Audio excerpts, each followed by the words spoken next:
Olá, boa noite a todos. Meu nome é Flávia Ferreira.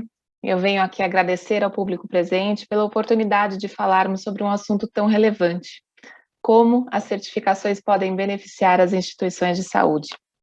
Este evento está sendo promovido pela Fundação Carlos Alberto Vanzolini. Para quem não conhece, a Vanzolini é uma fundação criada em 1967 e gerida até hoje por professores do Departamento de Engenharia de Produção da Universidade de São Paulo.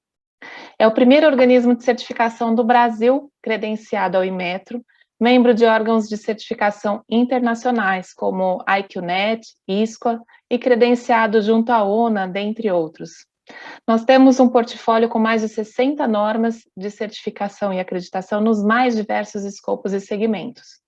E, justamente por sermos uma fundação, temos como missão contribuir para o desenvolvimento econômico e ambiental e social do Brasil, por meio do serviço de avaliação da conformidade e certificação, o que vem de encontro com o tema que será discutido essa noite. Sou coordenadora executiva de certificações em saúde da Fundação Vanzolini e gostaria de agradecer aos convidados e apresentá-los um a um, já na ordem que farão suas explanações. Ao final das apresentações, nós teremos um espaço aberto para que os convidados respondam às perguntas realizadas pelo público. Nós solicitamos que as perguntas sejam formuladas e encaminhadas pelo chat, sempre identificando o palestrante a qual você deseja que responda a sua pergunta. Apresento o Dr. Kleiner Vasconcelos Pinheiro, diretor institucional de relacionamento do Instituto Goiano de Oncologia e Hematologia. Seja bem-vindo, Dr. Kleiner. Olá, obrigado. Obrigada pela presença. Apresento o Luiz Sampaio, diretor administrativo e financeiro do Hospital Estadual de Urgências Governador Otávio Lage de Siqueira, o OGOL, e também Antônio Cirino, chefe do Núcleo de Compliance e Qualidade da AGIR, Associação de Gestão, Inovação e Resultados em Saúde. Sejam bem-vindos, Luiz Sampaio e Antônio Cirino. Boa noite. Olá, boa noite. É um prazer estar aqui com vocês. Olá, boa noite. Vai ser ótimo a gente compartilhar conhecimentos hoje. Obrigado. Boa noite, bem-vindos. Apresento também Rose Miranda, consultora de qualidade e segurança no Instituto Israelita de Responsabilidade Social Einstein. Seja bem-vinda, Rose Miranda.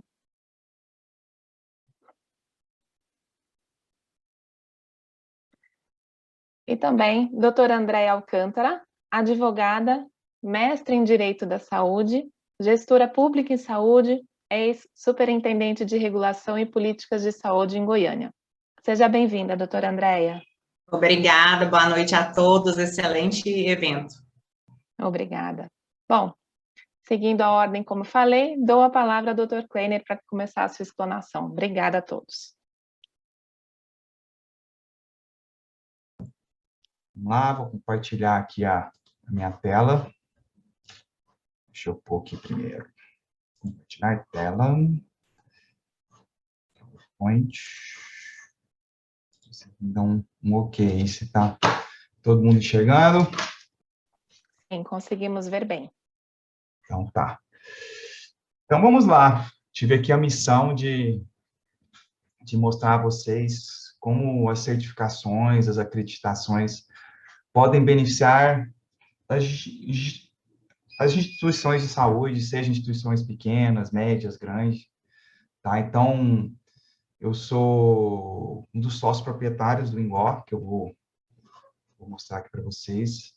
Então, o INGO aqui em Goiânia, né, o que significa INGO, né? Instituto Goiano de Oncologia e Hematologia, é uma empresa familiar e a gente tem 50 anos de história, tá? A gente começou ali, né, no finalzinho dos anos 60, para o começo dos anos 70, ali, uma família de 12 irmãos, né? Desses 12 irmãos, 7, 8 foram médicos. Então, eles criaram lá atrás o Banco de Sangue Goiano. Tá? A gente começou com um banco de sangue. E aí, até no começo ali, eram os próprios médicos que pegavam a veia dos pacientes, faziam plantão, não dormia. Eu lembro do meu pai, não é lógico, eu nasci ali no começo dos anos 80, Mas eu lembro meu pai saindo assim de noite para dar os plantões da vida. E em 1992, né, o meu pai, presidente, adquiriu, né, as cotas dos seus irmãos e criou o Ingó. O Banco Sangue Goiano, então, foi transformado em Ingó. E um pouquinho depois de ser transformado em Ingó, abriu o laboratório de análises clínicas e logo em seguida a quimioterapia, foi praticamente no mesmo ano. E hoje a gente tem todo esse escopo aí, agora em 2021, a gente tem análises clínicas, anatomia patológica, né?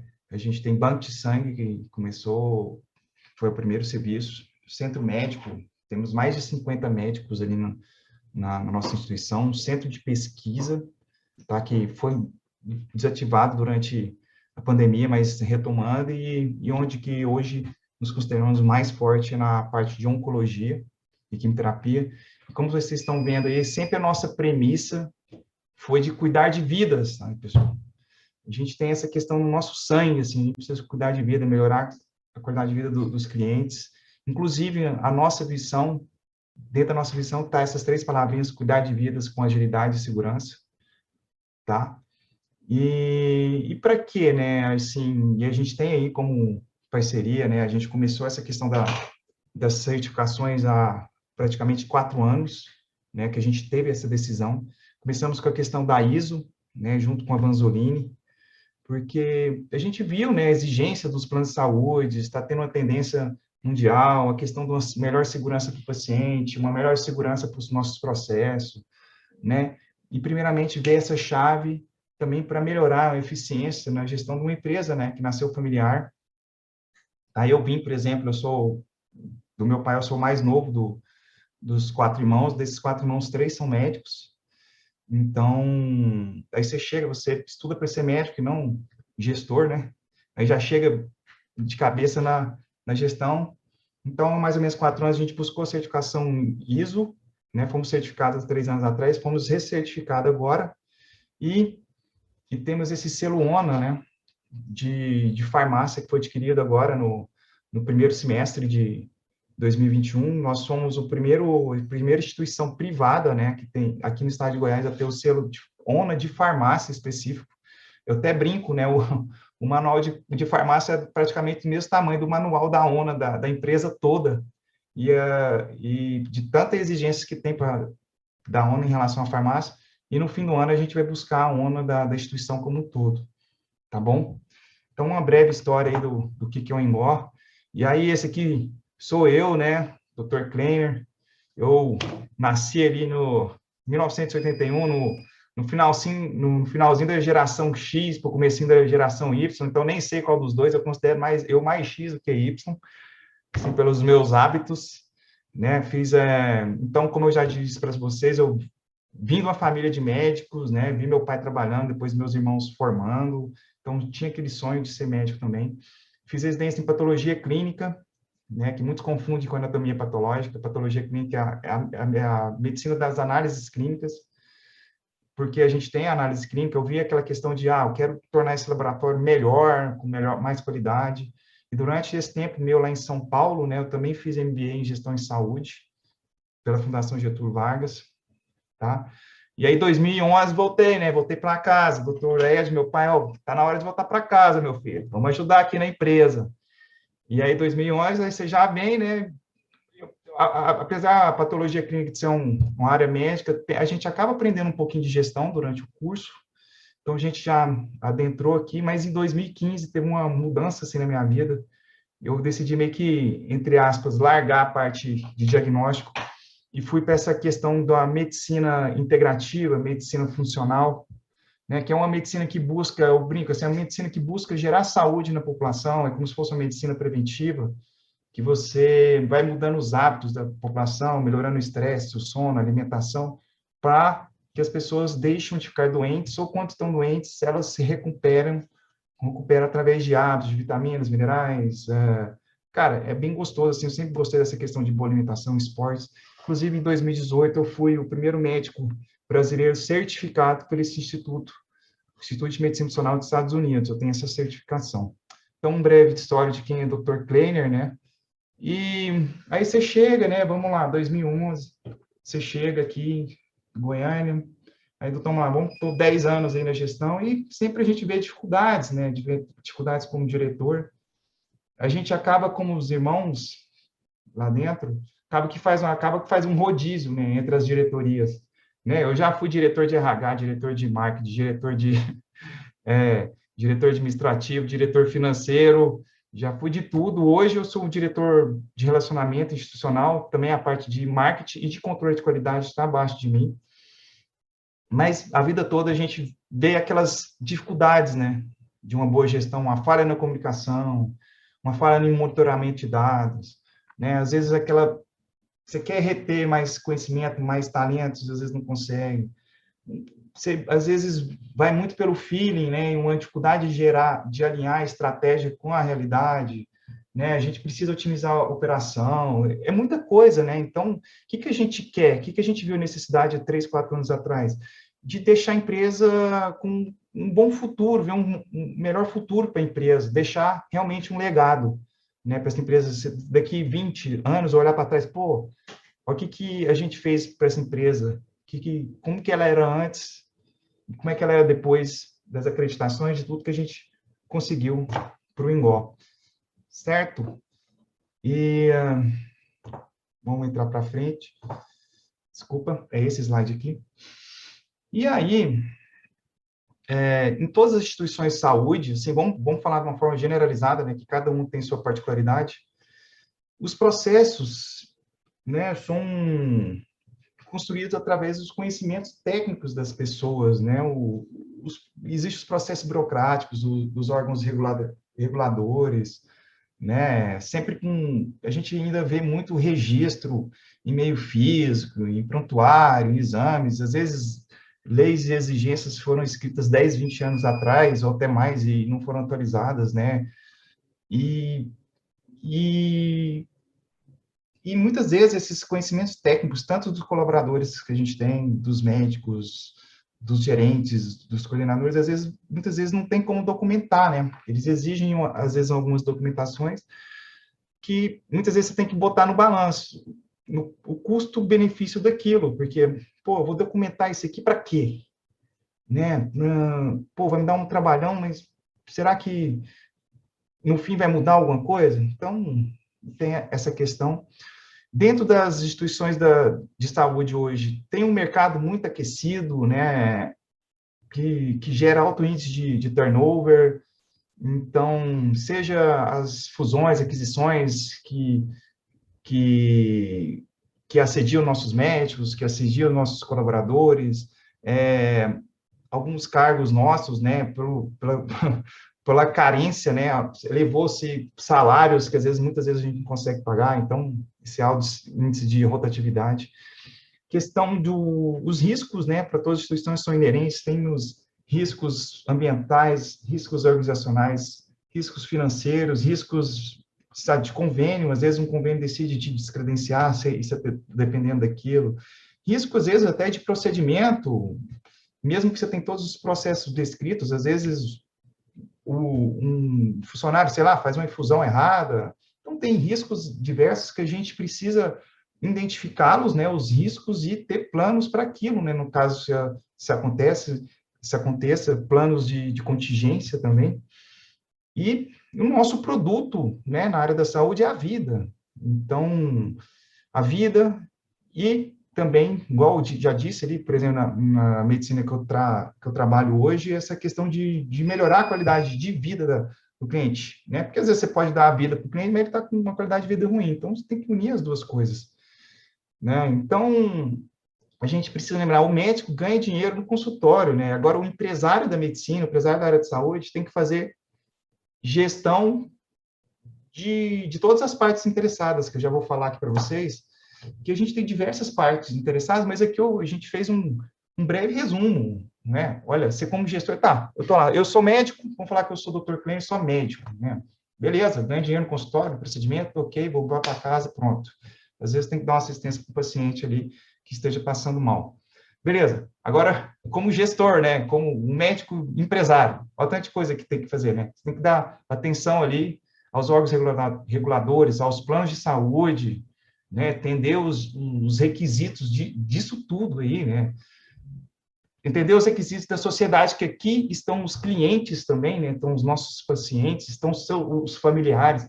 Lembrar que quando a gente atende, não atende só o paciente, atende toda a família também. A gente tem que conquistar a família também. Então, atender a equipe médica e assistencial, principalmente a equipe médica, é extremamente exigente, né? Eu sou médico, mas a gente vê muito médico aí com exigências diversas, assim. E isso é um desafio, né, constante na gestão, essa busca da perfeição dessas exigências das partes interessadas. E, por exemplo, os de cima, que os órgãos reguladores ainda são extremamente burocráticos e buscam sempre no papel evidências para as boas práticas. Isso é bom, ok? A gente precisa evidenciar as boas práticas.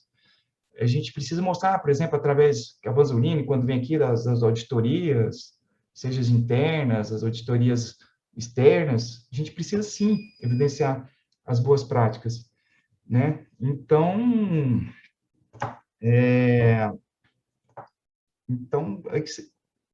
a gente, quando a gente está aqui em empresa, no meio, a gente fica aí num tiroteio, né? Deixa eu tirar um negócio aqui. Certo? Um meio de várias exigências.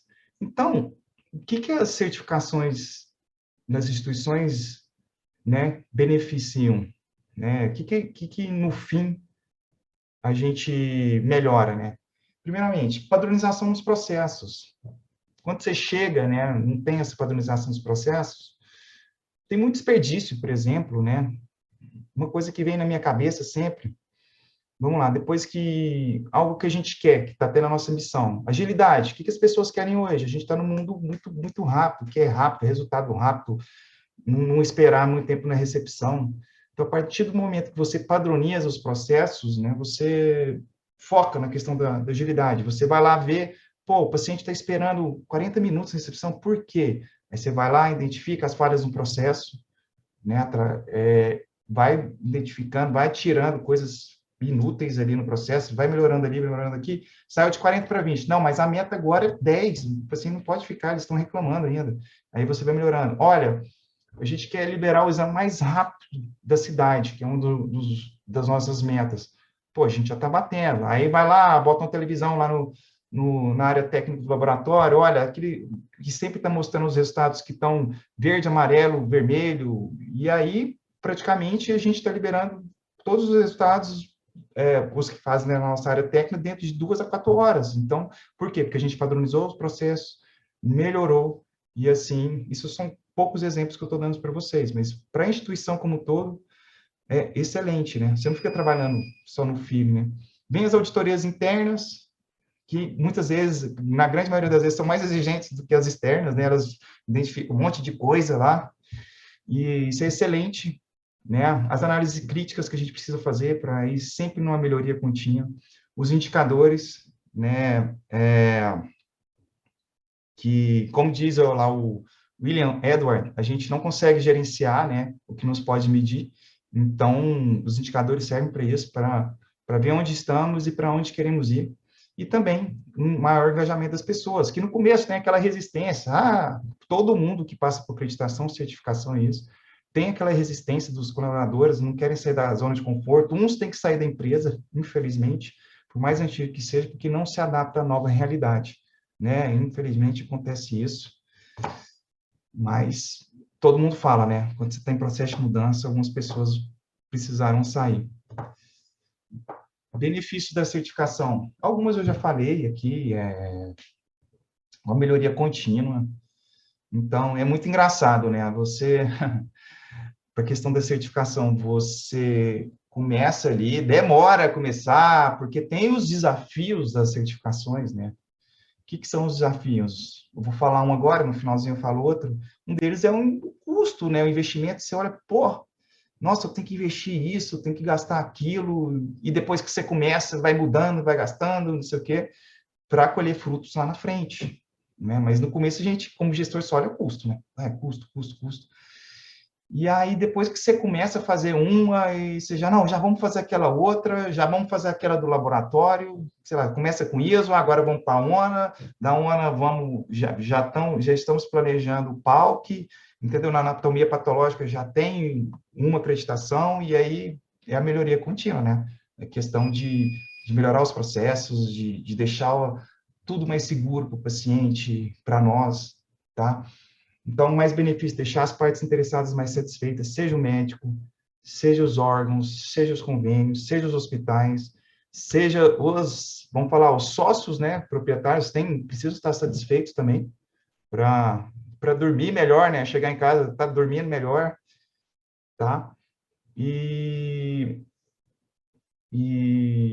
outra coisa, assim, uma coisa que a gente decide, né, quando você vai tendo essa melhoria contínua, padronizando o processo, não trabalha muito do poder da caneta, tem o poder da caneta, faça assim, né? Não, você começa a descentralizar as decisões, né? Dá mais poder para os gestores, para os coordenadores, isso vai dando alívio para nós também, como diretoria, porque a gente está vendo, assim, no começo, vamos falar, quem na teoria era da parte estratégica fazia o tático, quem fazia o tático fazia a parte operacional. Hoje está mudando, né? Vamos falar realmente quem é da operacional está fazendo operacional, quem é da parte tática, né? Gerentes, coordenadores, está fazendo tático e a gente ali no estratégico. Isso vai desafogando, né? Não fica centralizando. Eu lembro que no começo, nossa, tudo tinha que passar para a assinatura do Dr. Kleiner, do Dr. Ed, do Dr. Ketlin, ficar passando assinatura. Hoje não, você dá o poder para as pessoas para delegar.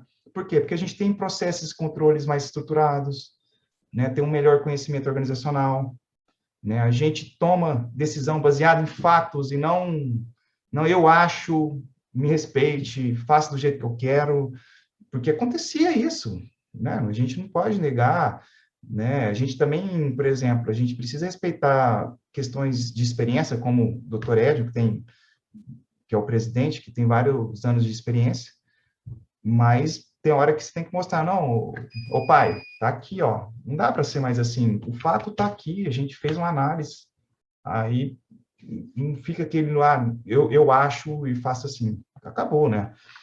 Então, maior segurança... Desculpe te interromper, já estamos nos 20 minutos, tá bem? Tá bom, vou terminar. Então, maior segurança dos pacientes, colaboradores, reduz desperdícios, otimiza resultados e alinha a cultura organizacional na estratégia. 20 minutos passa rápido, né? Aqui tem mais 2 slidinhos, tá? Só estou tentando passar aqui que tá... Desculpa, é esse aqui. Então, nas certificações, né, para vocês verem, é um caminho sem volta, pois, igual eu falei, é uma tendência mundial, tendência Brasil, tendência do mercado, é cada vez mais exigido pelo mercado, pelas partes interessadas, né, garante um padrão de qualidade e segurança ao paciente, promove uma visibilidade e credibilidade perante a sociedade, isso é excelente, né, um aprimoramento contínuo e técnico da gestão da instituição, e nos ajuda a dormir melhor, né, com mais tranquilidade, e o INGOC, que tem sempre essa parceria com a Vanzolini, sempre nos ajudou, sempre puxou a nossa orelhinha ali nas pré-auditorias, nas auditorias, né, a Vanzolini tem constantemente melhorado nossos processos através das certificações, através das acreditações, é um parceiro que a gente honra de ter conosco. Certo? Passei 2 minutos, agradeço aí pela oportunidade de apresentar, e muito pronto. Obrigada, Dr. Kleiner. Um abraço. Obrigada, trouxe informações bastante importantes aí sobre o quanto as certificações e acreditações envolvem aí as partes interessadas, trazem benefícios para todos os lados, o quanto a gente consegue engajar a cultura organizacional dentro desse contexto, pensarmos em riscos, enfim, vários pontos bastante interessantes da sua apresentação. Obrigada, Dr. Kleiner. Convido agora o Luiz Sampaio e Antônio Cirino, representantes da AGIR, para apresentarem para nós qual que é a experiência deles e o que a acreditação e a certificação vem trazendo de benefícios, enfim, para a organização como um todo. Ok, obrigado, Flávia. aos parceiros aí dessa bancada virtual, todos aqueles que estão nos assistindo, um abraço e uma boa noite especial aí para vocês. Meu companheiro aqui de apresentação e amigo, J. Antônio Cirino, né?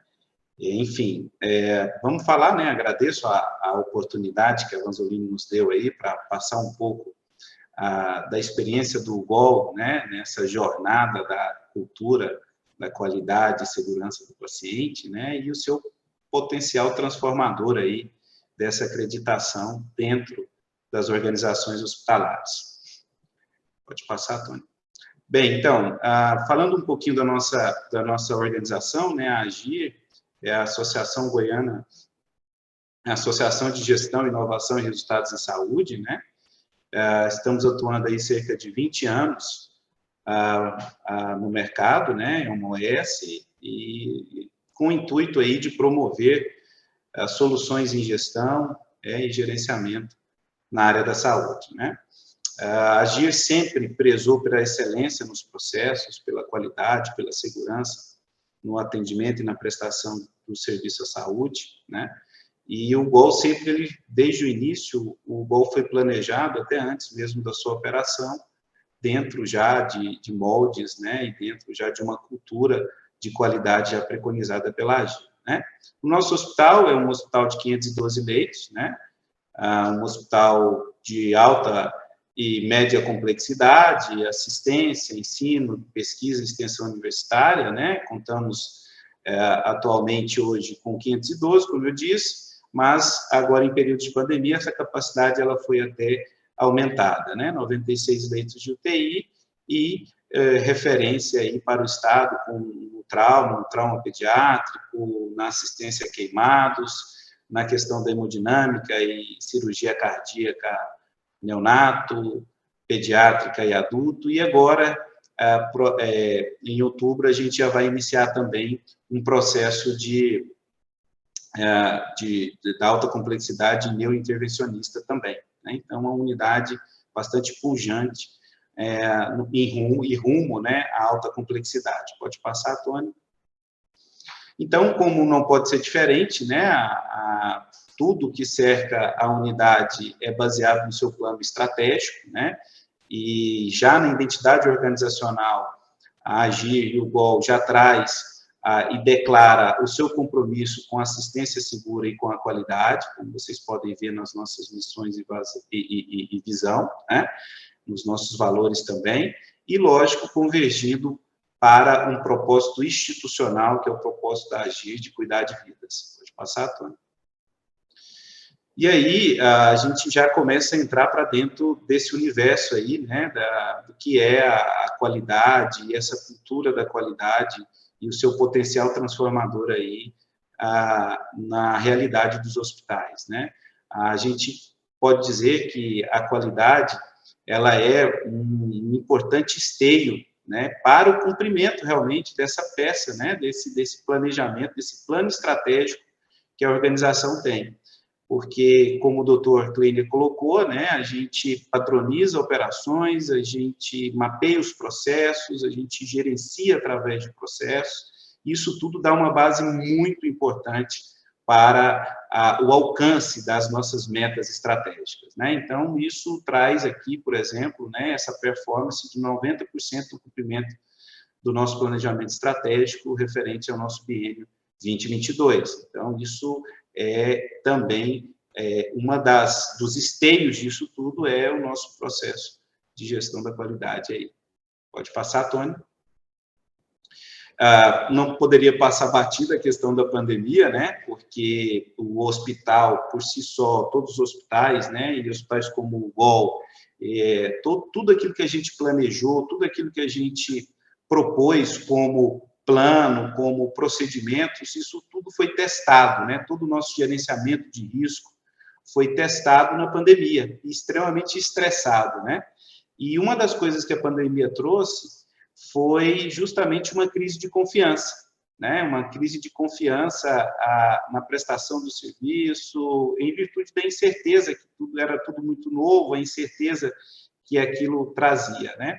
E a partir do momento que quando você tem processos um pouco mais sedimentados, com uma cultura de análise crítica, com uma cultura já estabelecida de gerenciamento de projetos de risco, de processos de riscos, a gente consegue ter e repassar para a organização uma certa tranquilidade, né? E foi o que aconteceu. Então, a gente notou isso, notou que esses processos, eles logicamente foram estressados, tivemos momentos realmente de muita indecisão, de muita incerteza, mas essa estrutura ela foi fundamental para que a gente pudesse entregar uma boa segurança, né? Um bom atendimento, um bom desfecho ao paciente, né? E uma série de ações a gente startou aqui durante esse processo. Pode passar, Tony? Uma delas, né, e que também vem com o processo da qualidade e das análises críticas, é justamente a questão da humanização, né? Então, muita coisa que a gente descreveu e muita coisa que a gente colocou em prática foi escutando e foi analisando, né, os nossos eventos, foi analisando as nossas sugestões em ouvidoria, foi escutando os nossos clientes. Então, isso tudo trouxe para nós um arcabouço de soluções, dentre elas esse boletim eletrônico que foi implantado pela AGIR, né, na necessidade, como a gente tinha uma dificuldade, né, e tinha uma restrição do acesso aos acompanhantes, aos familiares, dos familiares aos pacientes, a gente acabou tendo aí que lançar mão, e isso foi algo realmente um divisor de águas para nós, do ponto de vista de humanização do cuidado. Pode passar, Tony. Bom, e a gente trazendo esses dados também, a gente quer elucidar que foi necessária a estruturação de toda a nossa base para uma cultura da qualidade e segurança do paciente. Então, de antemão, até já trazendo o spoiler do fim da nossa discussão, aqui da nossa apresentação, é que o potencial transformador de uma acreditação, de uma certificação, que nós visualizamos para a unidade GOL, foi justamente a implantação de uma cultura voltada à prevenção, voltada à segurança. E isso foi possível porque nós estruturamos os nossos processos, primeiro por uma cadeia de valor, aí trazendo toda a jornada do paciente, esse tracer de atendimento por meio dos processos assistenciais e os processos administrativos e de apoio conectados a esse processo assistencial para gerar valor para o usuário e para todos os stakeholders da unidade. Também nós conseguimos aí, e é importante fundamentar que desde a inauguração da unidade em 2015, nós já iniciamos com um NUSP, né, aos moldes aí das exigências legais, e que essa implantação dos protocolos de segurança foi uma base muito importante para o movimento que nós fortalecemos a partir de 2018, que foi o nosso PEQI. O PEQI é o Programa Estratégico de Gestão da Qualidade, que foi uma forma, inclusive, que a gente trouxe para tornar mais próximo das pessoas, mais próximo da realidade dos colaboradores, evoluindo a ideia do SG, que é o Sistema de Gestão da Qualidade, para um PEQI, que é uma fruta aí do Cerrado brasileiro muito comum aqui para nós goianos e que é importantíssimo que a gente levasse isso para mais próximo das pessoas. Depois a gente seguiu com esse PEQI implantando módulos da nossa gestão da qualidade, sendo o primeiro processo de contratos, depois os riscos e as contingências, trazendo também questões assistenciais, como o próprio projeto terapêutico singular, trazendo questões voltadas à melhoria dessa assistência com a implantação de protocolos e procedimentos seguros e padronizados. Realizamos um diagnóstico inicial, então é fundamental, para nós foi crucial para que a gente obtivesse aí depois o resultado de alcançar a ONA 2 de primeira, né, na primeira avaliação de fato, que esse diagnóstico foi muito bem realizado, muito aprofundado, e que possibilitou que a gente fizesse a maior parte das melhorias e implantação dos requisitos para a conformidade. Implantamos protocolos de comunicação como um destaque, aí, como um a mais dos protocolos de segurança que a gente já tinha implantado anteriormente, e em dezembro de 2019 nós conquistamos aí a acreditação ONA 2, sendo a nossa primeira acreditação e certificação, e depois vivenciamos as manutenções e fizemos, a partir disso, novos ciclos de melhoria e revisões de todos esses aspectos. Então, esse é o nosso selo, né, nossa certificação, que nós estamos atuando, que está vigente, e a partir disso a gente veio também fortalecendo as nossas práticas. Então, a cultura de segurança, nós implantamos aí uma avaliação sistemática e periódica da cultura de segurança para justamente conseguirmos compreender melhor como estava a implantação dessa segurança do paciente, a segurança dos colaboradores, a segurança de todos e essa percepção da prevenção. Então, a gente obteve aí um resultado importante comparado à literatura nacional e internacional e que também estamos atuando para melhoria. Outro quesito importante é que o PEQI, nós estruturamos ele para uma gestão por processos que veio desde o conhecer, mapear, até o contratualizar, para que a gente pudesse perceber as possíveis quebras de contrato entre as áreas. Então, foi muito importante também a acreditação, porque motivou esse movimento em que nós poderíamos analisar esses processos, e nós temos aí 21 processos assistenciais, 12 processos de apoio e 23 processos administrativos mapeados, com 422 cláusulas que mediam a relação entre cliente e fornecedor interno. Então, a gente implantou mesmo essa cultura da percepção de que o TI é fornecedor e cliente da internação, que internação é fornecedor e cliente de um outro serviço. Então, para que todos pudessem melhorar a entrega dos seus serviços, tanto internamente como para o usuário externo também. Do ponto de vista de quebra de contrato, a gente vem trabalhando o aperfeiçoamento dos processos e a gente fortalece a cultura da formalização dessa quebra quando ela existe, para que a gente possa propor ações de melhoria. Então, vejo, foram mais de 750 ações de melhoria advindas dessa relação entre fornecedor e cliente, e para a mensuração e o acompanhamento desses dados periodicamente, a implantação de indicadores que pudessem também demonstrar o resultado, o desempenho, a performance dos nossos processos. Então, com quase 300 indicadores gerenciados e administrados pelas nossas equipes de gestão e de referência das áreas, sendo 180 assistenciais e 95 voltados a administrativo, apoio e comissões, nós seguimos aí um fluxo desde a parametrização até chegar ao ciclo de melhoria por meio de análise crítica desses indicadores, e também é um fortalecimento, um ponto diferencial do acompanhamento que uma acreditação pode conceder.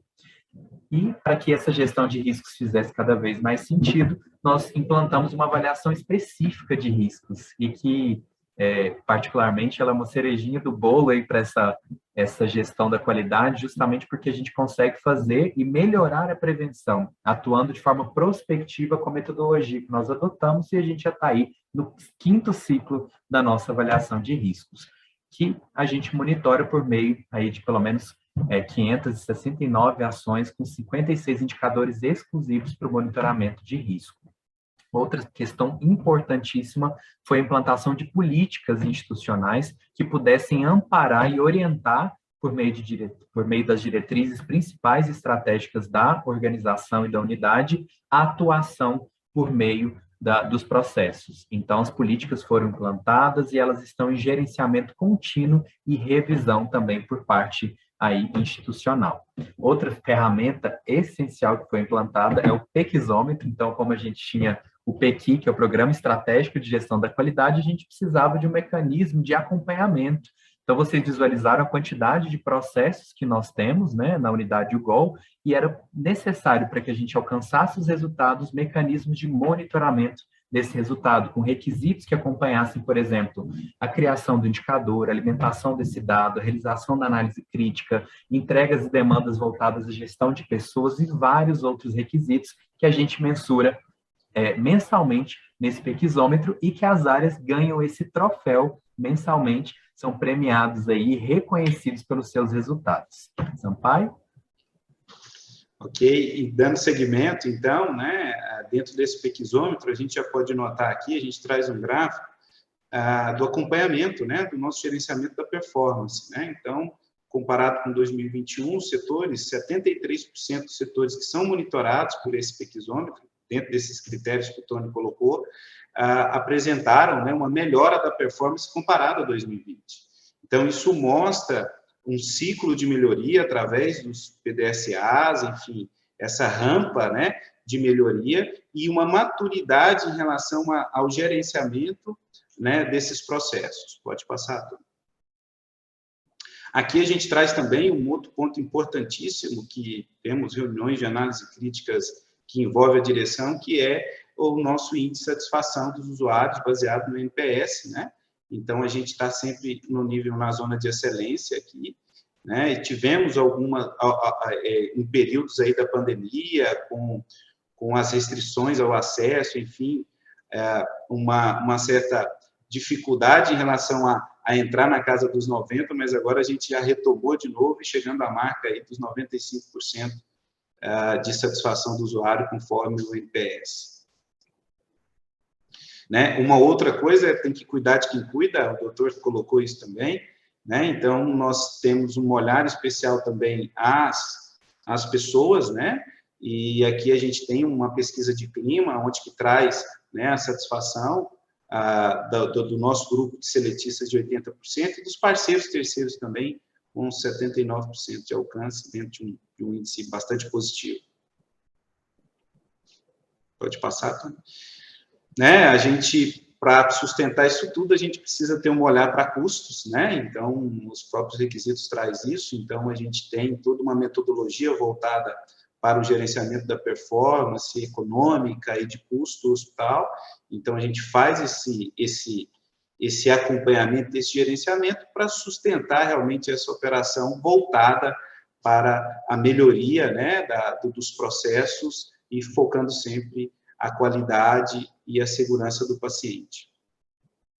Pode passar. Um outro ponto importante, que isso também faz parte, como custo também, as premissas de gestão da AGIR, é a questão da humanização, né? Então, a gente tem uma série de ações voltadas para a humanização e para a experiência do paciente, né?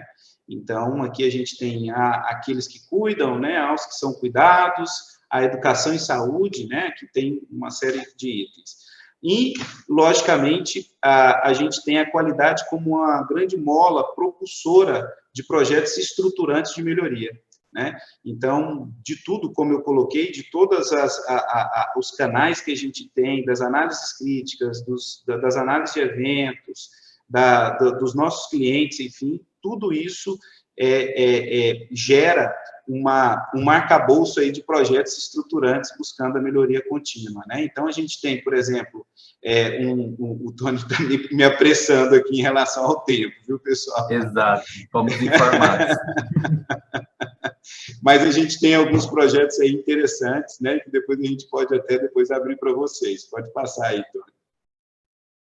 Então, e os benefícios da acreditação, o doutor já trouxe isso, então, né, o pensamento sistêmico, a melhoria estruturada, essa cultura de prevenção, né, e esse aprendizado organizacional. Exato, Sampaio. E todos esses critérios muito bem unificados e solidificados para pensar que saúde é de pessoas para pessoas. Então, acho que a gente fecha e sela aqui com o nosso agradecimento, né, Sampaio, pela oportunidade, pelo espaço que a Vanzolini concedeu para a gente compartilhar sobre o case e o goal e como a gente tem conduzido a acreditação da unidade. Agradecer aí a fala dos demais colegas também, que a gente vai ter oportunidade de assistir, os colegas e também alunos que eu estou vendo aí participando. Muito obrigado. Obrigada, Tony. Obrigada, Luiz Sampaio.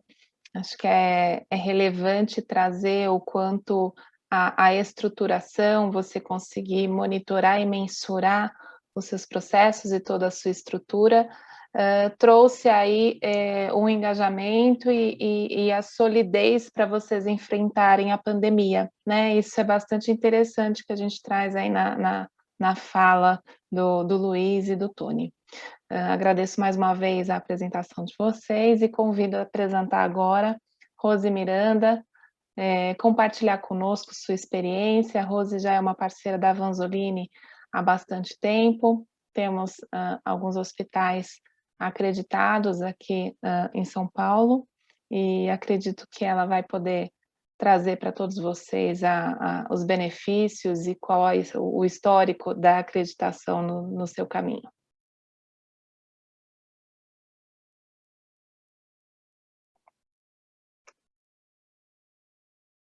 Rose, acho que o seu microfone está mudo. Não sei se a equipe técnica consegue dar o suporte necessário. Agora sim, é que estava travado. Sim, te Bom, boa ouvimos, noite a Rose. todos. Obrigada. Boa noite a todos. Agradeço a Vanzolini pela oportunidade de compartilhar um pouquinho o nosso aprendizado. Eu tomei a liberdade de não ter uma apresentação, são muitos slides, mas eu queria trazer para vocês aqui umas unidades Einstein como benefício da acreditação, né? O Einstein, ele tem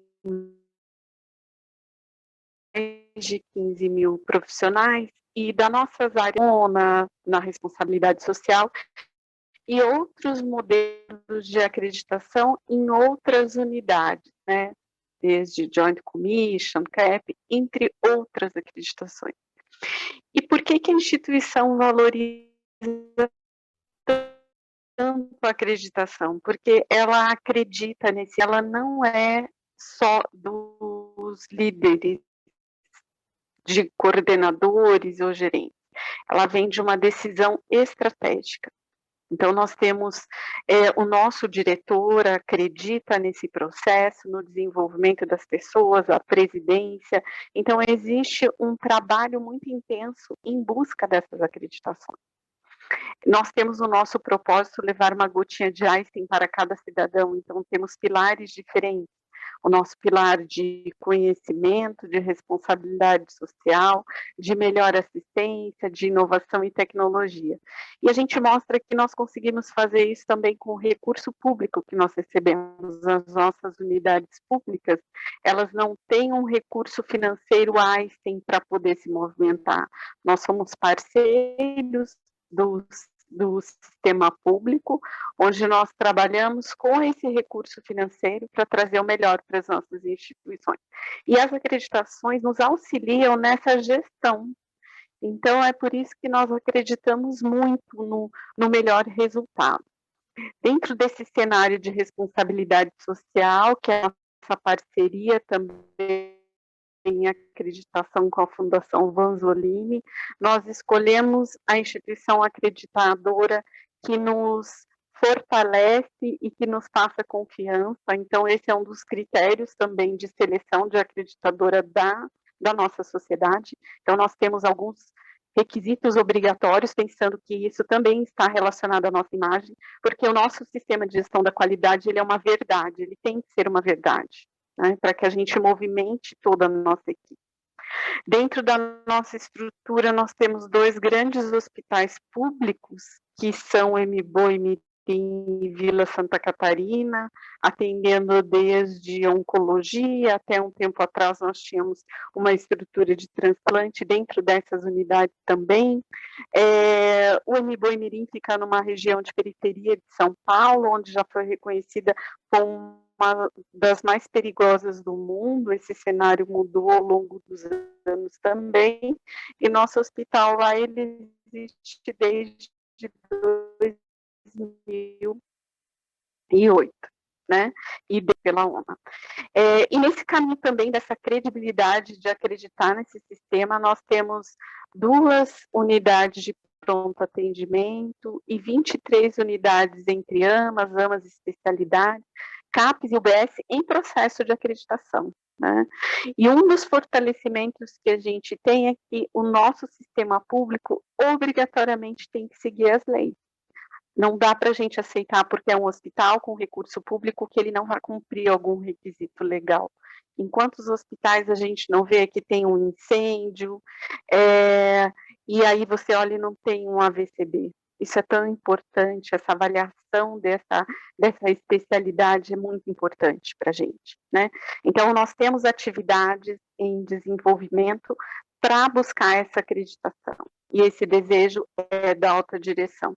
A segurança da instituição, do paciente, do profissional, dos transeuntes, é a nossa prioridade.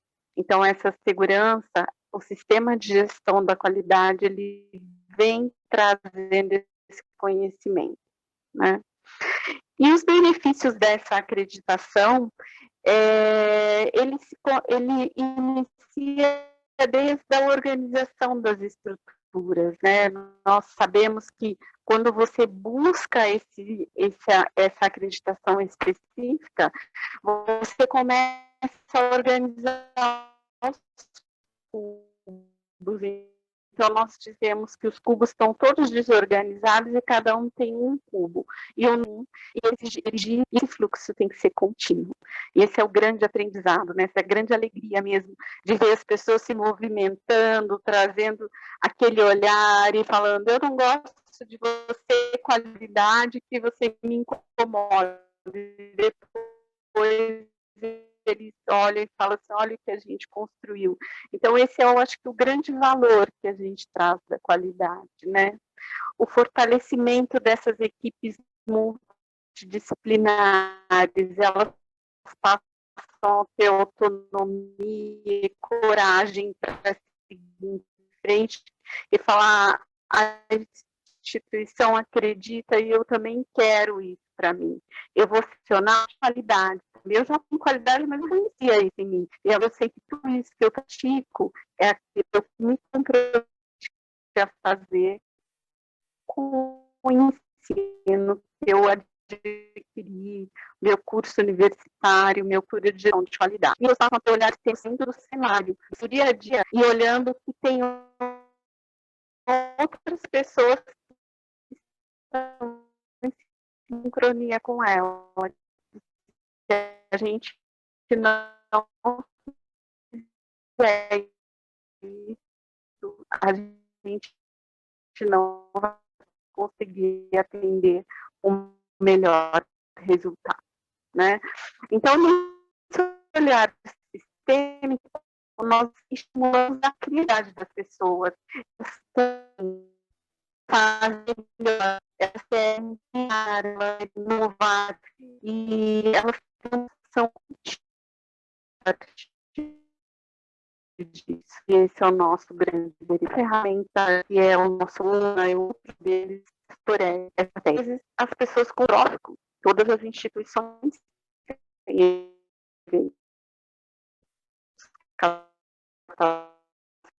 tróficos, infelizmente, né? Infelizmente, a é humana. Mas o que a acreditação nos faz? Rose, desculpa te Pensar interromper. continuamente na solução. Rose, desculpe te Problemas. interromper. Então, se alguém disser, eu não tenho problema, não tem problemas, é isso que as pessoas estão falando? Você Sim, está me ouvindo? Flávia, sua conexão está muito instável, Rose está cortando muito. Será que você consegue colocar no 4G, algo assim?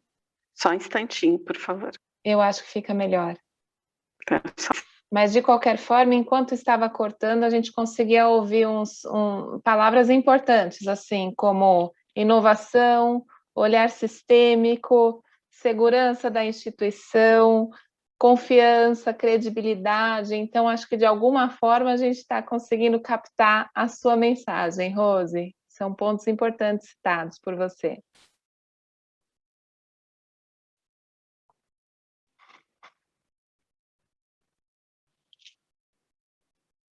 Não sei se a equipe de suporte consegue dar um apoio para a Rose.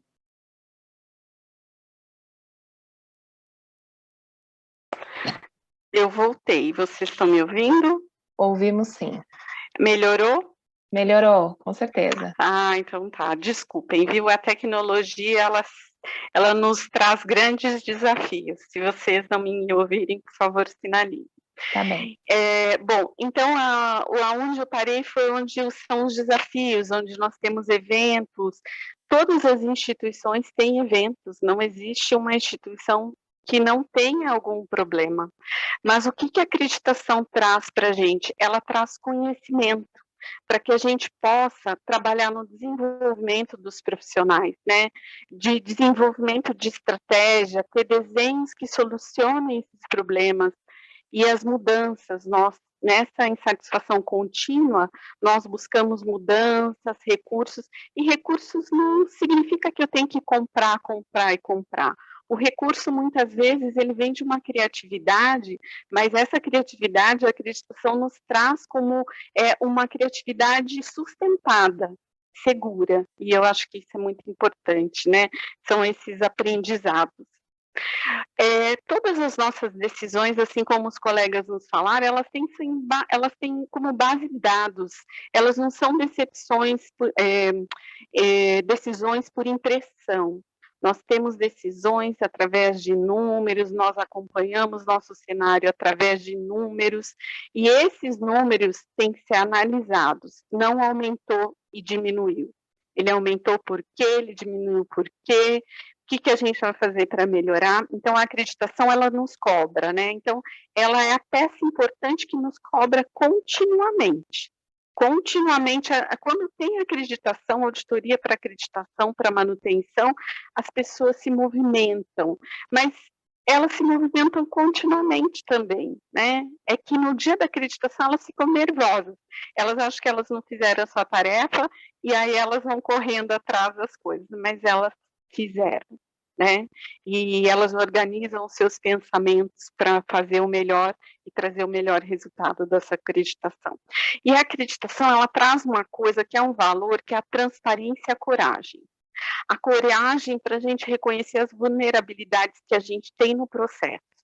E através dessa transparência e dessa coragem que a gente adquire, essa sustentação da verdade do sistema de acreditação, a gente consegue buscar melhorias, a gente consegue pensar em ferramentas, nós temos muitas, nós temos o Lean Six Sigma, que muitas instituições usam, PDSA, Ciência da Melhoria, então ferramenta não falta, mas a gente tem que saber usar a ferramenta, né? A gente não adianta querer implantar uma ferramenta e depois não conseguir traduzir, mas a gente tem a oportunidade também de estudar, e aí esse cenário fica cada vez mais, como se diz, ele é uma conquista, então ele traz uma alegria muito forte para o nosso processo.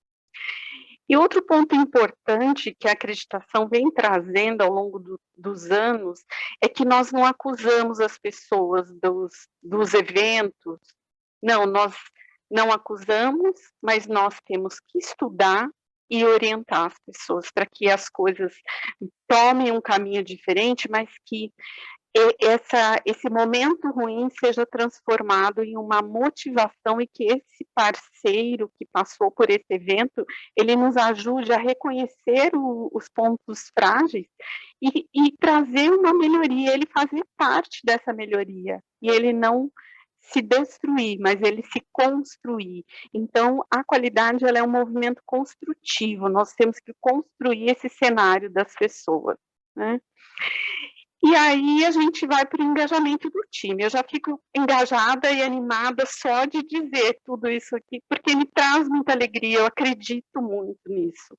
Eu trago a qualidade nas nossas instituições como realmente uma verdade, né? Então a gente procura trabalhar, tem uma liderança forte de qualidade, e a gente, juntos, nós movimentamos todo esse cenário. Então esse é um outro olhar, né? A qualidade, ela traz esse olhar, estamos juntos, não faço nada sozinho, o resultado não é do setor da qualidade, viu, gente? A qualidade, essa norteadora, engaja, mas o resultado e a conquista é de todos, né? Então, quando o time está engajado, ele começa a partir para a busca da sua conquista da qualidade, que é representada pela verdade, não é um selo de parede, eu faço qualidade todos os dias, né? E até comentando um pouquinho desse cenário pandêmico, o que ela trouxe? Tivemos muitos problemas, muitos desafios, então entre eles não tem insumo, não tem equipamento, não posso comprar qualquer coisa, então essa insatisfação e essa não aceitação da gente de falar assim, não compro o que vem no mercado porque eu estou sem, mas esse aceitar o ruim, ele poderia jogar toda a sua segurança no lixo. Então, a qualidade, ela nos sustentou nos desenhos, nós não falamos, vamos fazer isso, sentamos, fizemos rascunhos, desenhos de processo, revisamos os processos no começo da pandemia, no meio, no final, e continuamos ainda esse cenário, né? Porque nós tivemos que contratar pessoas que não tinham nem formação e capacitar essas pessoas a toque de caixa dentro do mínimo viável, não daquela excelência que a gente gostaria, porque o cenário não nos permitiu isso, mas a gente fez acontecer. Tivemos problemas como todas as instituições, mas o nosso resultado foi o melhor. Assim, o melhor dentro desse cenário, construções, equipamentos, pessoas com má formação, mas que depois elas saíram também com essa excelência e estão hoje na nossa instituição também, pessoas que entraram no cenário pandêmico e foram contratadas, porque elas se comprometeram com tudo isso.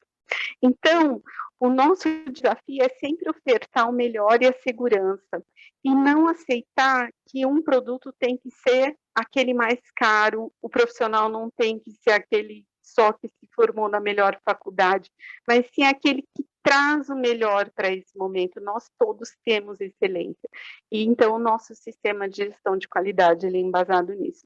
E a acreditação, ela é um modelo que te faz refletir. Ser nível 1 é excelente, ser nível 2 é excelente, ser nível 3 é excelente. E galgar cada passinho, ele é uma excelência. Então, uma instituição com nível 3, parabéns, cumpriu os seus requisitos, e é verdade, parabéns, independente de onde você esteja. Então, acho que é isso, gente, que eu queria trazer para vocês. Muito obrigada pela oportunidade. Muito obrigada, Rose, excelente explanação. Eu gostaria só de ressaltar uma fala aqui que me trouxe muito orgulho. Quando você diz no sistema da qualidade, eu acredito, né? E acreditar, a acreditação, ela é justamente, tem esse significado, é trazer um olhar externo, um olhar de uma instituição de terceira parte, uma instituição imparcial, que verifica a organização, se os processos de qualidade e de segurança do paciente estão acontecendo de acordo com aquele referencial técnico que tem que ser seguido, e justamente para demonstrar para a sociedade que o quanto essa instituição se esforça para conseguir chegar nos seus caminhos e cumprir as metas, principalmente de segurança do paciente. Então, a acreditação vem de realmente acreditar. A sociedade deve acreditar numa instituição acreditada. Obrigada, Rose. Gostaria de dar a palavra para a doutora Andréa Alcântara.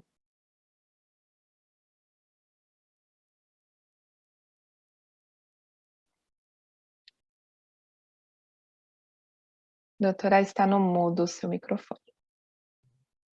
Boa noite a todos. Eu estava tão ansiosa para começar a minha fala que o meu microfone até não estava abrindo. Bom, primeiro, boa noite a todos mais uma vez.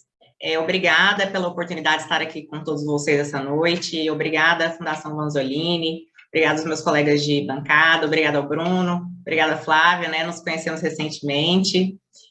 Para mim é uma honra estar aqui, especialmente porque eu estive presente, conheci o Bruno, conheci a Fundação com a ONA 2 do UGOL, eu estava presente na cerimônia, então eu acho que coadunou todo esse cenário, coadunou até para a minha ansiedade de falar aqui hoje, estou muito feliz.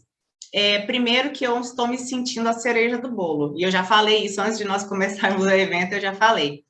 Por quê? Porque, de acordo com todas as falas que vocês ouviram essa noite, essas excelentes falas técnicas, falas, né, da realidade que ocorreu nessas instituições de saúde, uma em específico, ela não é tão tratada como deveria por todo esse cenário de acreditação, que é a parte jurídica, a segurança jurídica que a acreditação traz para as instituições de saúde. E é nesse viés, um viés um pouquinho diferente do que geralmente é falado nos nossos eventos, né, inclusive nos eventos que eu já participei de acreditação, que a Fundação ela inova também quando me faz o convite para a Andréa.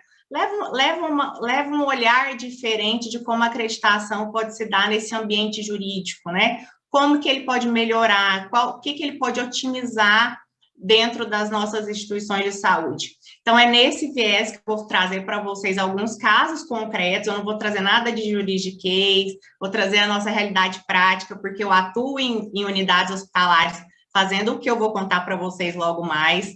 Só para contextualizar vocês do porquê que eu estou aqui, eu sou advogada, sou servidora pública de carreira aqui do município de Goiânia, da Secretaria Municipal de Saúde de Goiânia, há 13 anos, quase 14 anos, sempre na Secretaria de Saúde. Então, a minha escola de vida é saúde pública. Fiquei no contencioso sanitário, à frente do jurídico da vigilância sanitária aqui em Goiânia durante 7 anos.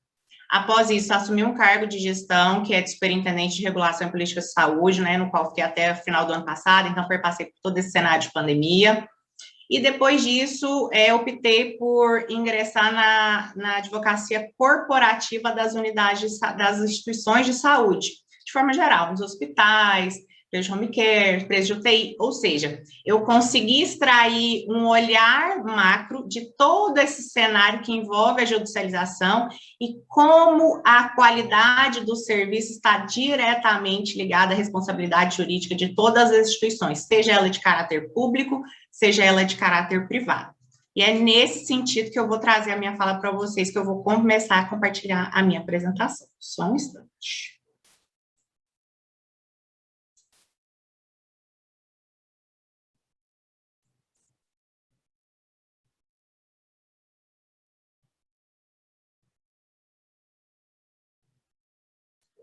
Pronto, vamos lá.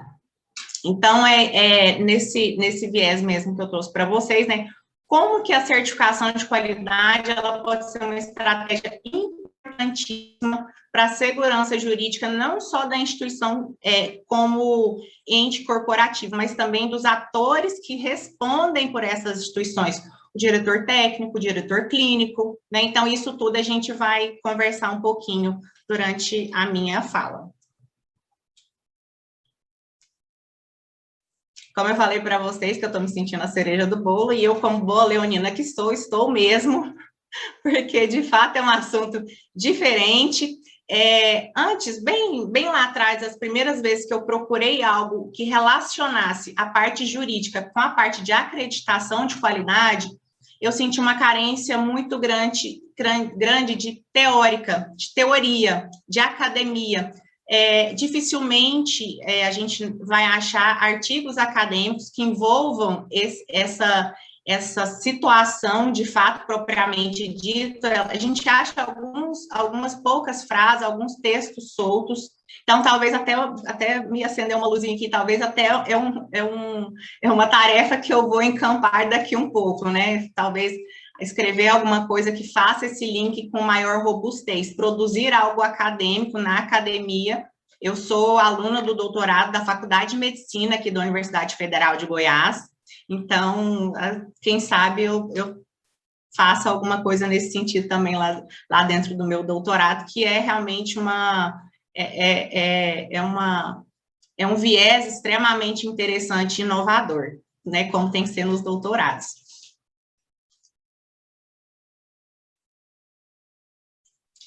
Agora vamos para a parte jurídica da coisa. Todos nós sabemos, todos nós que estamos em unidades hospitalares, estamos em unidades de saúde, clínicas, laboratórios, nós nos enxergamos como instituição assistencial. Isso é o nosso olhar sobre o serviço que a gente presta. Só que, quando a gente transcende os muros da assistência, como que lá fora eles nos enxergam, especialmente o Poder Judiciário nos enxerga? Ele nos enxerga legalmente e pelo Código de Defesa do Consumidor como um vendedor de serviço, como se fosse um supermercado. Essa é a visão legal de uma instituição, qual seja a sua atividade, seja um hospital, seja uma farmácia, seja um supermercado. Então, isso para a lei e para o juiz que lá na frente possa vir julgar uma ação judicial da sua instituição de saúde, ele não vai te enxergar como uma empresa assistencialista. Ele vai te enxergar, no estrito cumprimento da lei, como um vendedor de serviço. Sendo vendedor de serviço, a lei preceitua que você tem uma responsabilidade objetiva sobre aquilo que você está vendendo. André, o que significa responsabilidade objetiva? Independente de dolo ou culpa, independente se você quis ou não produzir aquele resultado, você é o responsável legal por sanar aquele dano ou monetizar aquela pessoa que foi prejudicada com o dano que você pagou, ou seja, as famosas indenizações. Indenização moral, indenização material do dano que, porventura, uma instituição de saúde tenha causado para o seu paciente. Então, aqui eu trouxe alguns quadrinhos explicativos, eu gosto muito de imagem, eu sou professora também, sou professora no MBA de legislação sanitária e de regulação, então, é coisa de professor trazer essas figurinhas, gente. Ó, aqui tem uma figurinha que vocês estão vendo, né, direitinho? Para mim, o meu rosto está aparecendo na frente das minhas imagens, tá assim ou não? Está sim, doutora. Ai, gente, não, que ruim. Então, deixa eu afastar minha cabeça aqui para ver se não. Mas, enfim, vocês estão entendendo. Aí, eu coloquei a imagem de um profissional de saúde, né, e uma pessoa com uma roupa mais formal. O que isso significa? Significa o olhar dele para a gente, para uma instituição de saúde. Ele está te enxergando como um mero vendedor de serviço. Aí eu trouxe esses outros quadros, um quadro explicativo de que são essas responsabilidades, que eu não acabei de falar para vocês, espero que tenha ficado assim, de forma muito sintética, mas é isso que preceitua a legislação do Código de Defesa do Consumidor, seja hospital, seja clínica, seja laboratório, você vende um serviço, você é responsável objetivamente pelo dano que você causar ao seu paciente, independente da sua culpa.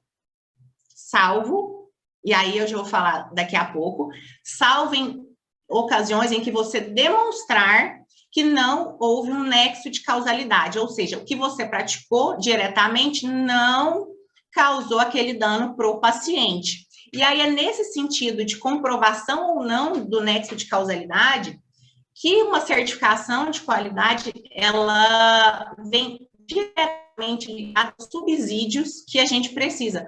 Seja isso em sede de já uma ação judicial, quando você demonstra para o juiz que o hospital é um hospital acreditado, que a instituição é uma entidade acreditada, ou até mesmo uma defesa prévia, em que você demonstra que todo o seu corpo técnico, toda a sua estrutura organizacional fez todo o caminho devido para a assistência daquele paciente. E, por caso fortuito, a responsabilidade é do paciente.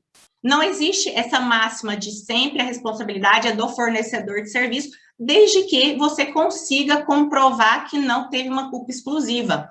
E a acreditação e uma certificação de qualidade está intimamente ligada nessa construção de defesas ou na prevenção que isso ocorra. Então, é extremamente importante esse link, que a gente faça esse link que a acreditação está intimamente ligada à segurança jurídica de uma instituição de saúde.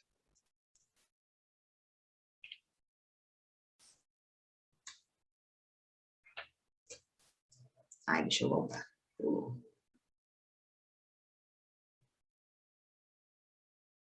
Ai, tá travando aqui, gente. Calma aí. Peraí, tá travando. Espera. Oi, doutora, tudo bem? Se você quiser tudo. interromper o seu Não, compartilhamento... agora já deu certo. Agora já deu certo. Saiu na tela que eu queria. Não saiu. Tá demorando. Tá demorando para voltar. Você prefere que nossa equipe de suporte... Pronto, pronto. Doutora? Não, tá tudo certo. Não, tá tudo certo. É o meu computador, acho que estava travando. Aí vocês vão ver. Certificação de qualidade aí tem uma figurinha. Cortar o mal pela raiz. Por quê, Andréia? Como assim? Certificação de qualidade, ela antecede problemas e erros previsíveis, que deixam de acontecer porque você tem um protocolo assistencial bem definido, você tem um processo organizacional da sua instituição bem definido, você tem o seu corpo técnico de funcionários com protocolos de assistência. Então, quando você olha sob a ótica de qualidade, não só assistencial, mas também de organização, isso, e fazendo um link com a parte jurídica da coisa e com a segurança jurídica, significa o seguinte: eu vou antever o meu problema. Quando eu tomo a decisão de certificar a minha instituição de saúde com uma acreditação, eu vou antever o meu problema, eu vou me prevenir, vou cortar o mal pela raiz. E aí eu trouxe alguns exemplos não são exemplos antigos, nem de outras partes do país, não, são exemplos daqui, inclusive. Esse primeiro exemplo, é claro, né, guardando o sigilo das instituições, que nem tem necessidade. Esse primeiro exemplo aí, o hospital é condenado a R$10 mil porque teve o glúteo perfurado. Uma agulha. Onde que estava essa agulha? Estava na maca que o paciente deitou. Então, houve a condenação. Era um erro evitável? Sim, claro. É um erro que recebeu de uma falta de segurança com o paciente? Sim. Tornou-se uma ação judicial? Sim. Se eu tivesse um protocolo muito bem definido, com a segurança do meu paciente, com a minha equipe bem treinada, esgotando ao máximo as chances de erros acontecem? É claro, né? Os serviços são operacionalizados por seres humanos. Todas as vezes que o serviço é operacionalizado por um ser humano, ele está passível de erro. Todavia, quando isso acontece, mas eu tenho justificativas, que não seja que não aconteceu, eu não estou negando o fato, mas eu tenho atenuantes. Uma das atenuantes, eu falo o seguinte, olha, o meu hospital é um hospital que vem de qualidade. Para um leigo, quando a gente diz o seguinte, aquele hospital, ele é certificado, ele é acreditado, para um leigo fora dos nossos muros, ele a palavra-chave que ele vai entender é qualidade. Quando eu for falar, o hospital é qualidade, ele tem acreditação, a pessoa lá fora, o juiz, enfim, quem não é dessa esfera, ele vai, não, então ele significa que ele tem qualidade. Ok. Então, quando eu demonstro para o juiz, olha, juiz, realmente houve o dano, houve o fato, não nego, era uma agulha que estava lá, mas eu tenho protocolos, eu tenho qualidade, isso é um fato atípico, não é recorrente na minha unidade. Então, isso tudo faz com que, se a sua pena, porque em caso você não trabalha com uma pena na extinção total da penalidade, ou, não, eu não posso receber nenhuma sentença punitiva pecuniária. Não, você trabalha na redução daquele valor, por exemplo. E uma atenuante, assim, é muito claramente que uma atenuante muito forte seria um hospital ser acreditado. Esse segundo exemplo aí coaduna muito bem com o exemplo que a gente tem do GOL. No relatório do Tribunal de Contas da União, ele fez um apanhado de todos os serviços prestados pelos hospitais federais no Rio de Janeiro. Desse apanhado, é um relatório de auditoria muito extenso, no qual eu li algumas partes, mas desse relatório, uma das recomendações, né, ao Ministério da Saúde é que, aí eu até marquei para vocês verem, é que ele implante um programa de acreditação hospitalar, né? Então, assim, são todos os atores envolvidos reconhecendo que um programa de acreditação, ele faz toda a diferença na capacidade de entrega de qualidade para o nosso destinatário final, que é o paciente, né? Todos nós que trabalhamos nessa cadeia, a gente tem um foco principal, que é o paciente.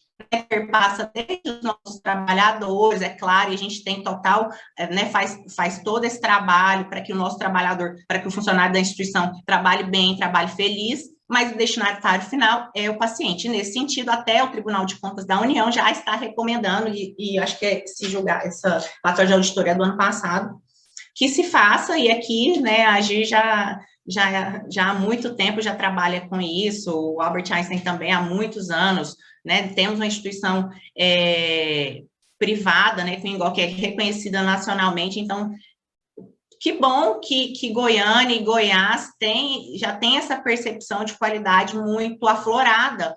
No Rio Grande do Sul, salvo engano, foi o primeiro hospital Cona 3 foi esse ano ou foi o ano passado. Ou seja, são situações que estão sendo despertas em todo o cenário de assistência à saúde, primando, claro, pela assistência do paciente, mas identificando que uma acreditação e uma certificação de qualidade, ela perpassa por todos os níveis de gestão, até na segurança jurídica, que é o que eu estou mostrando para vocês. Outro exemplo, assim, isso aconteceu em 3 hospitais que eu diretamente atuo, que é na troca de cadáveres durante a pandemia. Não é um relato meu, pessoal. Eu não coloquei os exemplos daqui, porque, né, é nosso cenário, mas eu coloquei um exemplo de uma apelação do Rio de Janeiro, foi realmente reconhecida a falha do serviço hospitalar e o que ocasionou a troca de cadáveres quando a empresa da funerária foi buscar os corpos. Então, ficou evidenciado que houve falha no serviço. A falha no serviço dentro de uma unidade hospitalar, ela não se dá somente para assistência médico-hospitalar. Aí eu vou voltar lá atrás na minha primeira fala. Para os entes fora, para o Poder Judiciário, você não é reconhecido como um mero estabelecimento assistencialista. Porque se a gente for observar, por exemplo, o conceito legal trazido nas portarias do Ministério da Saúde por unidade de assistência, assistência hospitalar por hospital, você vai ver, hospital que presta assistência, que tem tantos leitos, só que para fora dos muros da saúde, o hospital responde como um produtor de serviço. Então, lá, o juiz e todos os julgados que eu tenho visto entendem como sendo de responsabilidade, sim, da unidade hospitalar, cuidar do seu paciente do momento que ele entra até o momento que ele sai, independente de qual é a forma que ele sai. Se é, com a sua saúde restabelecida ou se é em situação de óbito. Outra coisa, deixa eu ver também esse outro exemplo, minha cabeça está na frente, não estou conseguindo ver. Tá. Isso aqui é um erro, um dos mais clássicos, que já vi várias ações judiciais, que é falta de segurança do paciente quando vai operar. Quem nunca escutou um caso desse? Né? Isso, infelizmente, acontece, e tendo uma instituição, uma certificação de qualidade com programas organizacionais de segurança do paciente, isso reduz muito a chance de acontecer. Reduzindo a chance de acontecer, reduz a chance de uma ação judicial, de uma penalidade, e não só judicial, de uma penalidade criminal, né? Então, assim, tudo isso que eu estou falando para vocês, apesar de não ser diretamente um olhar jurídico, enquanto certificação, vocês conseguem perceber que a segurança jurídica, ela perpassa por todos os caminhos da assistência dentro da instituição de saúde. Por isso que eu falo que realmente esse tema ficou para o final e achei maravilhoso, porque de fato é uma cerejinha do bolo que talvez a gente, na condução do nosso dia a dia dentro das unidades de saúde, a gente não percebe, né? O quanto isso nos dá segurança de trabalhar, o quanto uma certificação, o quanto uma acreditação nos dá segurança de falar o seguinte: não, eu posso ir trabalhar, porque eu não vou ser penalizada, eu vou estar guarnecida de um contexto de protocolos e de condutas que me guarnecem de segurança para que eu possa trabalhar, né? Flávia, depois você vai me dando meus times aí, porque eu já estamos próximo, já estamos finalizando, doutora. Tá, eu também estou finalizando, meus slides são poucos. Vamos ver na prática agora um exemplo de como a acreditação influencia. Nesse caso aqui, na verdade, não ficou demonstrado, e o processo não traz diretamente que tinha uma acreditação por trás da explicação contextual das defesas, mas ele consegue explicar passo a passo qual era o seu protocolo assistencial, que não permitiu que o serviço que o erro, o dano ao paciente fosse imputado à unidade assistencial, porque ele demonstrou claramente que havia cumprido todos os protocolos de segurança organizacional da instituição e havia cumprido todos os protocolos de segurança do paciente. Ele comprovou. Como que ele comprovou? Com um prontuário bem feito, com um prontuário bem descrito, com os horários dos servidores. Então, ou seja, ele juntou inúmeras provas processuais que comprovavam que ele estava praticando uma conduta certa.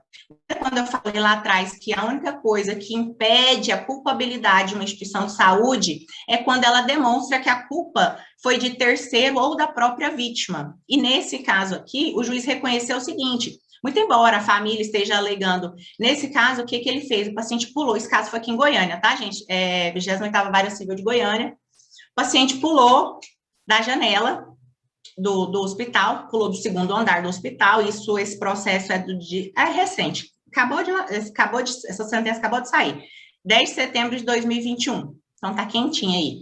É um hospital, o paciente pulou da janela do segundo andar e não ficou demonstrado que houve negligência do hospital e tampouco a parte conseguiu demonstrar essa negligência. Então, aí o juiz, o que ele fez? Ele declarou extinto o processo, julgou improcedente a ação, não imputou multa, não imputou nenhuma penalidade.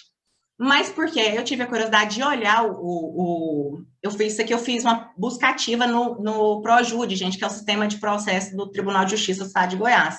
Eu tive a curiosidade de olhar a petição dos meus colegas advogados, e eles realmente demonstraram que o hospital tinha feito tudo corretamente, mas quem guarneceu a resposta jurídica foi o hospital ao entregar os prontuários, ao entregar os protocolos. Ou seja, você pode, na sua instituição de saúde, ter o melhor time técnico de juristas, os melhores do Brasil.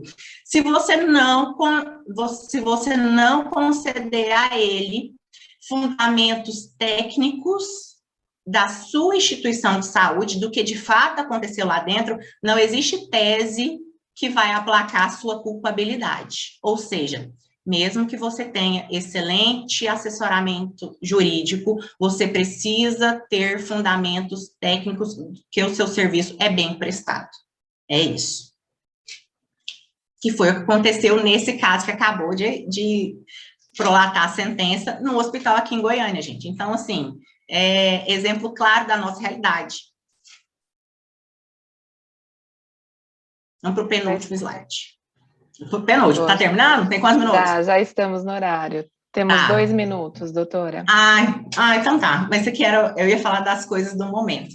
Gente, ações que vão, talvez, né, um burburinho já bem forte. Ações relacionadas à lei de proteção de dados, então já começou um monte de gente a pedir câmeras de segurança dos hospitais, a pedir prontuários. Então, cuidado aí nessa questão da LGPD, mas isso, infelizmente, não vai dar tempo de aprofundar. E outra coisa, ações trabalhistas por contágio do coronavírus, isso está muito em alta, porque o STF reconheceu que a contaminação é tida como um acidente de trabalho dentro do ambiente de instituição de saúde. Então, essa é um tipo de ação pujante que pode perpassar na realidade dos hospitais, ainda de fato está acontecendo muito pouquinho, mas há indícios e que isso vem forte, então se atentem, tá? E não só com os trabalhadores, mas também com os pacientes que ingressaram na instituição sem ter Covid, saiu com Covid, enfim, já tem muita ação nessa seara, e infelizmente não vou conseguir explanar tudo que eu queria falar para vocês, mas eu acho que eu consegui contextualizar bem dessa importância, quis trazer exemplos claros e exemplos, né, da nossa realidade, para que vocês entendam que isso é uma realidade que existe dentro das nossas instituições. Todas as vezes que eu tenho um processo forte de certificação de acreditação, eu tenho mais segurança jurídica. Deixa eu passar só para o último slide. É isso, a certificação de qualidade, a sua segurança jurídica. Então, sou grande defensora da certificação de qualidade para as instituições de saúde como medida cautelar e preventiva de erros evitáveis, e se porventura esse erro de fato acontecer, que você utilize essas certificações como atenuantes das suas culpabilidades. É isso, gente. Muitíssimo obrigada. Doutora, muito obrigada pela sua excelente apresentação, casos bastante atuais, e nos traz alertas aí para o que está por vir, e de certa forma faz uma amarração de tudo que nós falamos essa noite, da importância do quanto a gente consegue gerenciar com uma acreditação e o quanto isso é importante numa esfera jurídica. Temos algumas perguntas aqui que eu gostaria de direcionar. A primeira delas, feita pelo Heráclides V. Marques, o KID, ele é administrador do Hospital de Câncer de Norte de Minas, na área de oncologia. Ele pergunta para a doutora Andréa Alcântara, quanto ao contexto de LGPD, Lei Geral de Proteção de Dados, você acredita que essa lei irá pegar?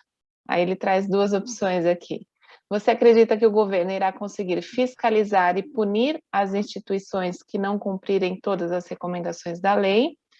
Ou, no caso de tratamento oncológicos que possuem todo um contexto jurídico que assegura a continuidade no tratamento, qual a sua opinião sobre alguns convênios que dificultam a autorização para o tratamento dos pacientes oncológicos?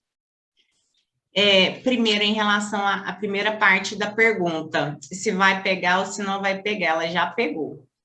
Tanto é que, obrigatoriamente, porque talvez a gente ainda não sentiu essa manifestação tão forte dentro das instituições de saúde, mas o próprio usuário do serviço, ele já está consciente que existe um regramento que guarda ele. Se a gente tiver, por exemplo, numa instituição de saúde, se tiver com 4 pessoas de camisa branca, e se alguém perguntar, não, eu quero saber o perfil, não, a instituição não pode contar.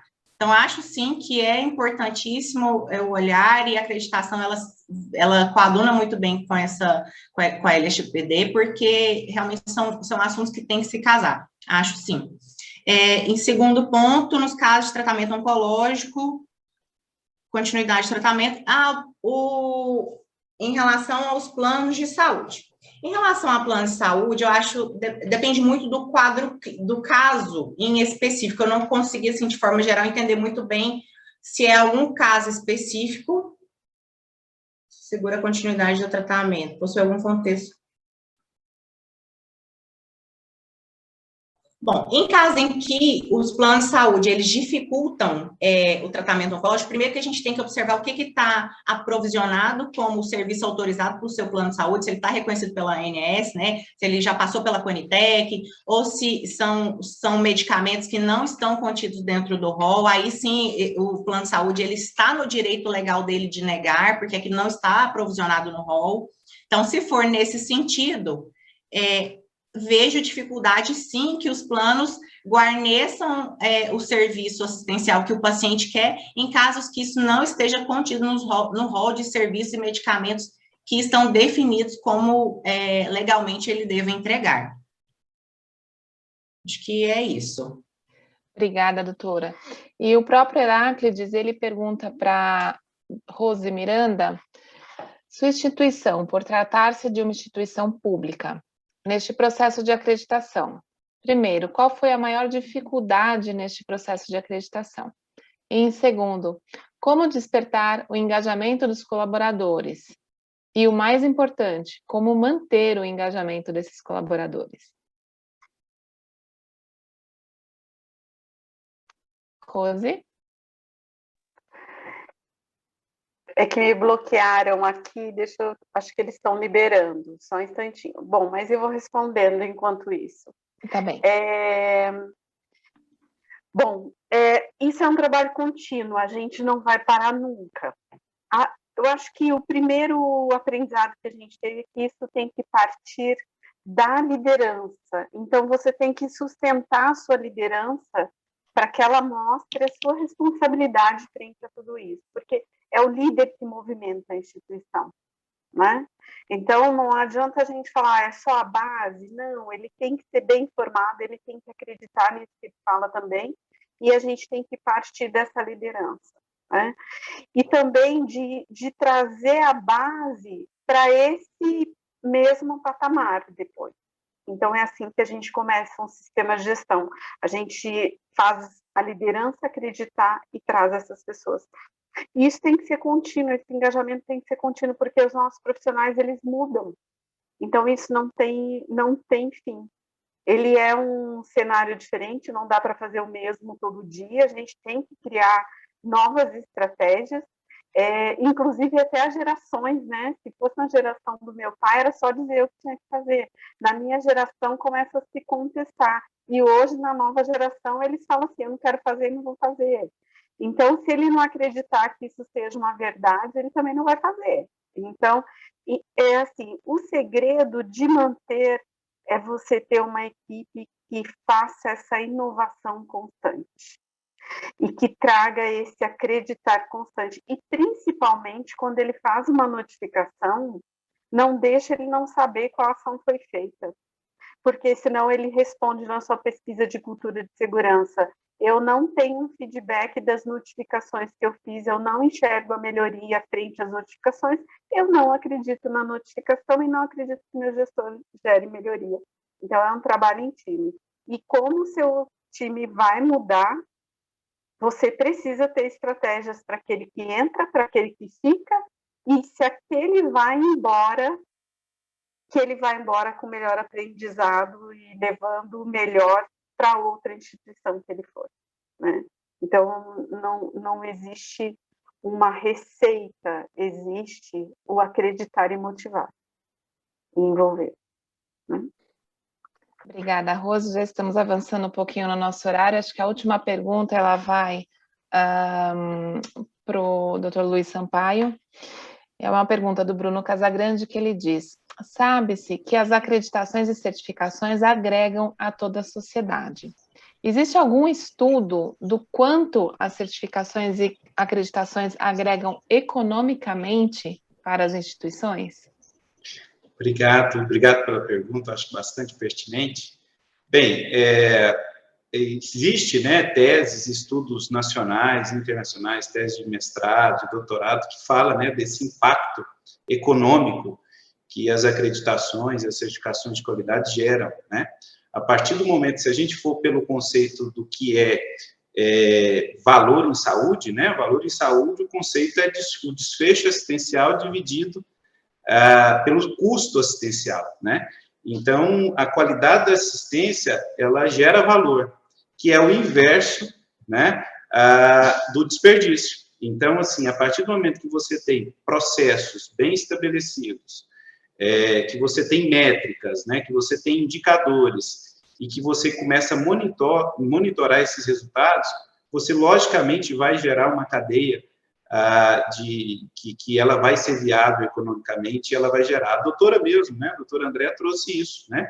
Um dos riscos é o risco jurídico. Imagine o peso de uma indenização dessa na vida econômica de um hospital, o impacto financeiro disso, né? Então, a partir do momento que você gere um risco desse, você está mitigando a possibilidade dele acontecer e, logicamente, tornando a sua instituição muito mais viável, né?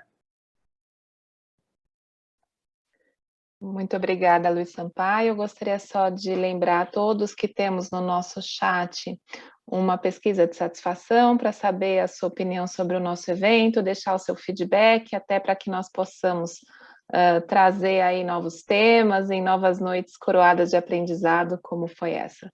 Agradeço a todos os palestrantes pela disponibilidade de nos ensinar e a todos os convidados e que estão aqui presentes em prestigiar essa noite tão bela. Muito obrigada a todos. Boa noite. Boa noite, gente. Boa Prazer noite. estar com vocês. Igualmente. Boa noite. Boa noite a todos. Tchau, Boa noite, grande prazer aí. Boa noite a todos. Até mais. Obrigada, boa noite.